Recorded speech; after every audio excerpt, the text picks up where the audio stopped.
নমস্কাৰ, মই অলপ দিনতে এটা গোলাপ ফুলৰ ভিডিঅ' আগবঢ়াইছিলোঁ। আচলতে সেই গোলাপখিনি মোৰ নাছিলে। এজন 70 বছৰীয়া দাদাই নিজৰ কষ্টৰে তেওঁ ঘৰৰ বাৰীত লগোৱা 40 বিধে গোলাপ ফুল কেনেদৰে কষ্ট কৰি সেই ফুলখিনি যত্ন লৈছিলে সেইখিনি আপোনালোকক আজি দেখাব বিচাৰিছিলোঁ। দাদাৰ মুখেৰে আজি শুনক, আপোনালোকো নিশ্চয় উপকৃত হ'ব। আপোনালোকে শেষলৈকে ভিডিঅ'টো চাই থাকিব। এই যে এইকেইটা যেতিয়া যে এইটো এইটো অফ হৈ গৈছিলে ডালটো কি কৰিব লাগে, ইয়াত কাটি দিব লাগে। আচ্ছা, ইয়াত কাটোতে ভুল কৰিলে এটা, কি কৰিব লাগে, এই 3টা পাতটো গুচাই দিব লাগে, ইয়াত কাটি দিব লাগে, তেতিয়া ফুলটো আহে। এতিয়া আপুনি যে ইমান ধুনীয়াকৈ গোটেই গোলাপখিনি যে আপুনি ধুনীয়াকৈ ৰাখিছে, বেলেগ বেলেগ কালাৰ ফুলিছে, আপুনি কেনেকৈ কাটিং কৰে, কেনেকৈ আপুনি আকৌ ফুলটো ফুলাবলৈ আপুনি যত্ন কৰে, অকণমান কৈ দিয়কচোন। আমি এই বস্তু গোলাপটো যেতিয়া সময় হয়, ধৰক 2 বছৰ হৈ গ'ল বা 1 বছৰ হৈ গ'ল গছজোপা, তেতিয়া গছটো আমি প্ৰথম কলম এটা দিওঁ, গছজোপা জোপোৰা হ'ব। তাৰ পিছত এটা লাইট পাৰ্নিং দিওঁ। তেতিয়া আপোনাৰ বিশেষ কৰি লাষ্ট অক্টোবৰত দিওঁ আমি, অক্টোবৰ নহ'লে নৱেম্বৰ, বতৰ চাই। আৰু বতৰটো যদি বেয়া থাকে তেতিয়া আমি দিব নোৱাৰোঁ। তেতিয়া কি হয়, গছত ফাংগাছ এটেকটো বেছি হয়। কাটিং দিয়া কলম কৰাৰ আগত আমি গুৰিকেইটা গোটেই মাটিটো উলিয়াই পেলাওঁ, 2 ফুট 2 ফুটকৈ। আৰু গুৰিটো আপোনালোকৰ যোনটো পোখাই সেইটো কাটি দিব। 2 ফুট 2 ফুট খানি পূৰা ভিতৰটো ৰ'দ খুৱাই দিওঁ। অকল মেইন 2-এটা শিপা আহে থাকেগৈ তলত। তাৰপাছত গছটো অলপ টান পৰিব, যেতিয়া শুকাব, তেতিয়া আমি ইয়াক কলম কৰোঁ। নহ'লে কি হয়, আপোনাৰ তলৰ পৰা ৰসটো আহি ব্লাইট বেমাৰে পাই যায়।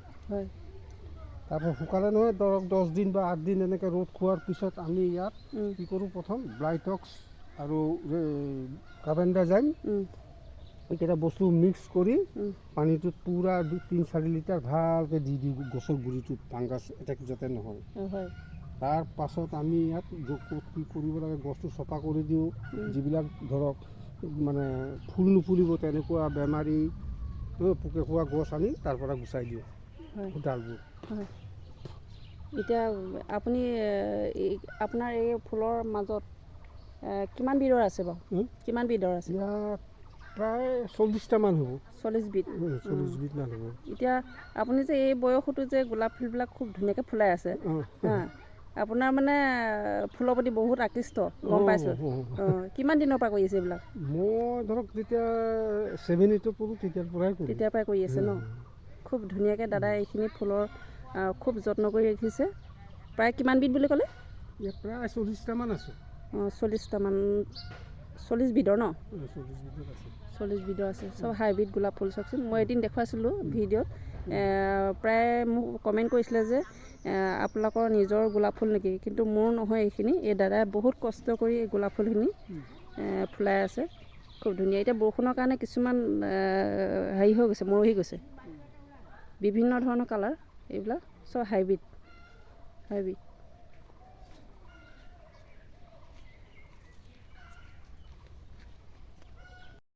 বুজিছে? কি বুলি ক'লে? Bird join. হয়। আচ্ছা, জংলী গোলাপটোৰ ওপৰত য'ত গ্ৰাফটিং বাৰ্ডিং কৰা হয়, তাত তলৰ পৰা যিবিলাক আপোনাৰ জংলী জাতৰ গোলাপ যিটো ওলাব, লতা জাতীয় গছ হয় সেইটো, সেই যিবিলাক পোখাই পিনে ওলাই আহিব তাহাঁতক ভাঙি পেলাব লাগে। নহ'লে আমাৰ যিটো বাৰ্ড থাকে সেই বাৰ্ডটো মাৰি পেলায় গছটোৱে। এতিয়া আমিবিলাকে আনিলে মানে যিটো গোলাপ আনো তাত তলৰটো ভাঙি নিদিয়ে, সেইটো কাৰণে আমি নাজানো গতিকে ফুলজোপা জংঘলী হৈ যায়, ফুলাবগৈ নোৱাৰোঁ। আপুনি এতিয়া যিটো যত্ন কৰি ফুলখিনি ডাঙৰ ডাঙৰকৈ ফুলাইছে, আমি নোৱাৰোঁ সেইটো। আপোনালোকৰ প্ৰথম ভুল হ'ল, এই যে তলৰ পৰা যিটো বাৰ্ড জইণ্টৰ তলৰ পৰা জংলী গোলাপৰ যিটো ডাল আহিছে, যিটো ৰ'জ জাইগেনচিয়াছ বুলি কয়, সেই গছটো ভাঙি দিব লাগে।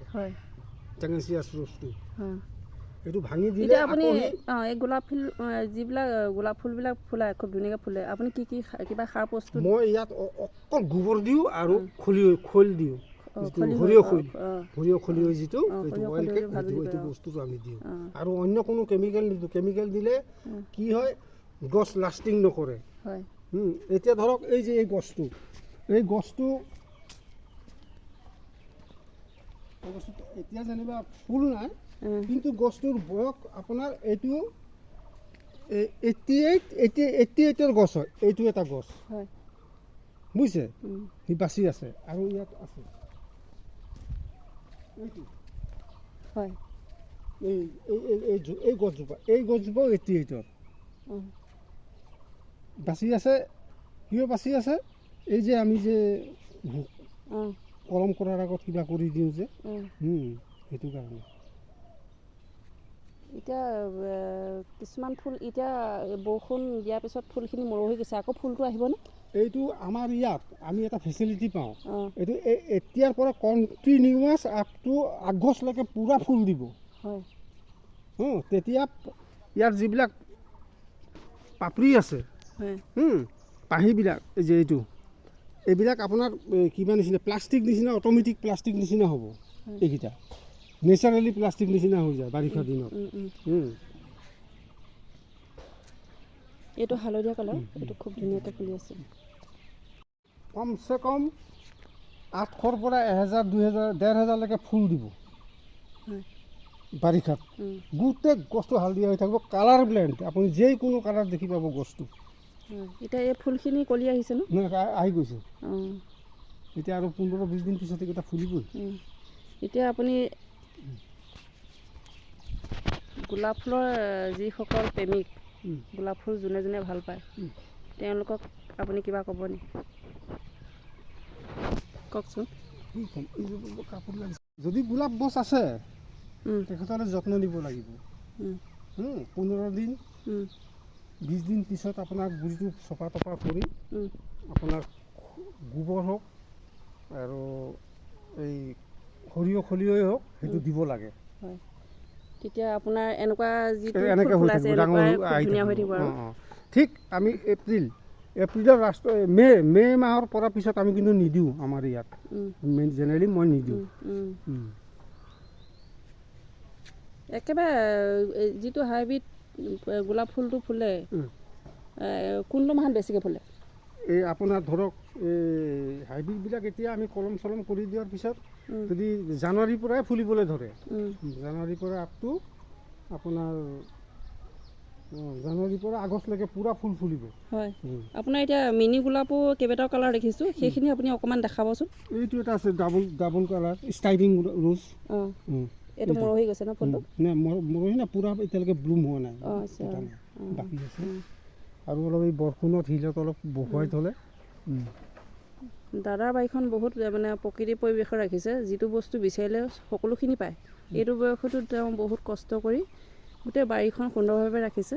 প্ৰত্যেকটো বস্তুৱে বাৰীখনত আছে, বাগানৰ পৰা ধৰি ফুলৰ পৰা ধৰি যিকোনো বস্তুখিনি বিচাৰিলে এইখন বাৰীত পোৱা যাব, এনেকুৱাকৈ ধুনীয়াকৈ ৰাখিছে।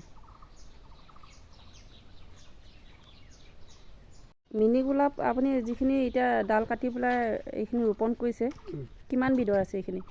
ইয়াত আপোনাৰ কেইটা আছে? 5টা বিধৰ আছে চাইনিজ ৰোজ।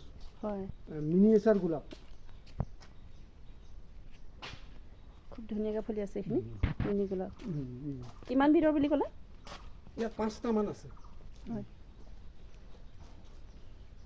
খুব ধুনীয়া লাগিছে ফুলবিলাক। হয়, এইজোপা বেছি ওখ নহয় নি? হ'ব, লাহে লাহে হ'ব।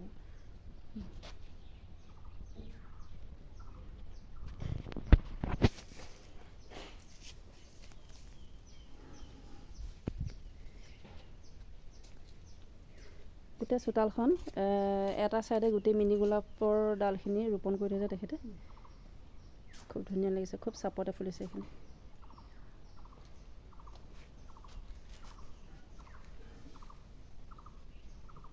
এইটো কি কৰিছে? এইটো মই গ্ৰাফটিং কৰিবৰ কাৰণে ইয়াত এই জংলী গোলাপটো লগাই লৈছোঁ। তাৰপাছত ইয়াত গ্ৰাফটিং কৰিছিলোঁ, এতিয়া মিছ হ'ল এটা দুটা, এই বাকী যিটো ওলাই আহিছিলে মুৰ্গী খুটি দিলে ইয়াত। এইটো খুটি দিলে মুৰ্গী। এতিয়া বাকীবোৰ এনেকুৱাই কৰিছে নেকি ইয়াত? বাকী গোটেইকেইটা এনেকুৱাই। এইখিনি কালাৰ একেই নে বেলেগ বেলেগ আছে? ইয়াত এটা গুলপীয়া এটা বেলেগকৈ আছিলে HD গোলাপ। এইখিনি তেখেতে নতুনকৈ লগাইছে, এইখিনি পোখাইছে এতিয়া আৰু ড্ৰাফটিং কৰি হয়তো চাগে কম সময়ৰ ভিতৰতে ফুলাব আৰু।